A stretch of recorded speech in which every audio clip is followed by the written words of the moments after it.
Today, I'd like to talk about world economics.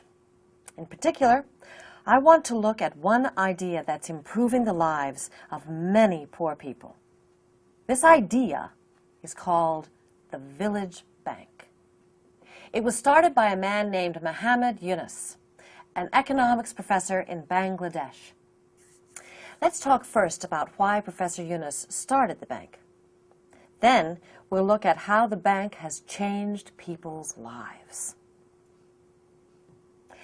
In 1974, a famine killed more than 1.5 million people in Bangladesh. Professor Yunus saw thousands of poor and sick people coming into his city looking for work and food. He knew that somehow economics could reduce their suffering. To study this idea further, he went to a Bengali village to learn more about the lives of the poor. There, he talked with many people. For example, he met Sugai Begum, a single mother who bought food for her 3 children by making bamboo stools. These are like small chairs. Each day, Sugai got money from moneylenders called middlemen. She'd take 5 taka, or about 22 cents US, and use that money to buy bamboo, which, interestingly, was sold by these same middlemen who'd loaned her the money.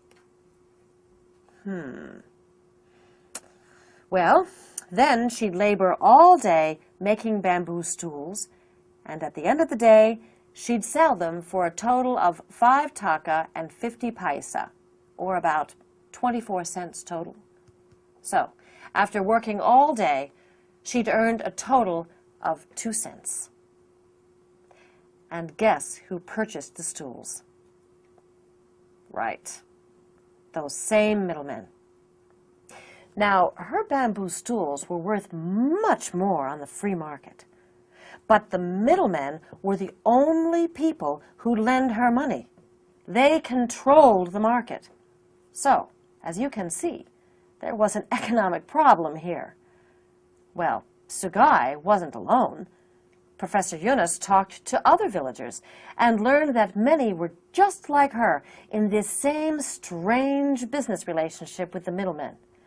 So, Professor Yunus loaned each of these people the money they needed, about 62 US cents per person. This freed them from the middlemen and let them buy and sell on the open market. And guess what?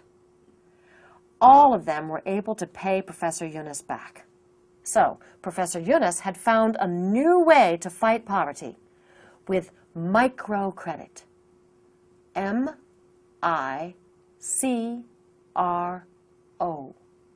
Microcredit. That is, making small loans to poor people so they can grow their businesses and earn more money. Well then, Professor Yunus tried to take this discovery to traditional international banks. But they weren't interested in lending money to the poor. They didn't believe that poor people could earn the money they need to repay their loans. So, Professor Yunus and a few others decided to start a bank that would be very different from traditional banks in 3 important ways. First, unlike traditional banks that require people to already have some money in order to get a loan, the Village Bank gives loans to the poorest people. This means giving loans to mostly women, because about 97% of the world's poor are women. Second, traditionally, banks give loans to individuals or companies. But the Village Bank works with small groups, usually 5 to 10 people. The group members decide who's the poorest, and those people get their loans first. Everyone else receives their loans only after the neediest members have repaid theirs. So members feel support, but also social pressure to work hard and repay their loans.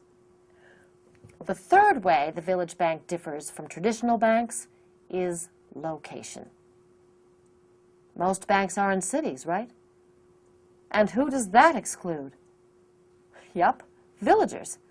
So the Village Bank has set up more than 2,000 branches throughout villages in Bangladesh.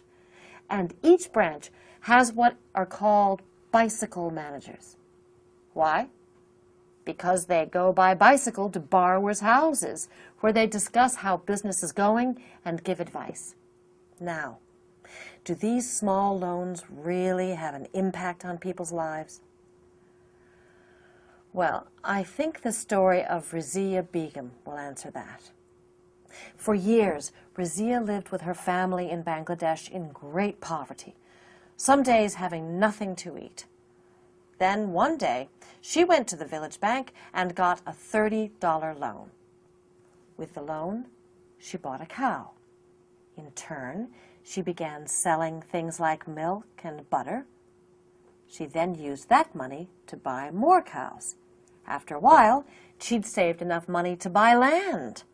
Then she sold the land and used those profits to send her son to Saudi Arabia to work. From the money he sent home to her, she bought more land and sent her daughter to school, the first girl in the family to get an education. So, on a $30 loan, Razia Begum moved from poor to middle class. It's quite a success story, huh? And this story is typical among Village Bank borrowers. About 64% of them have crossed over the poverty line.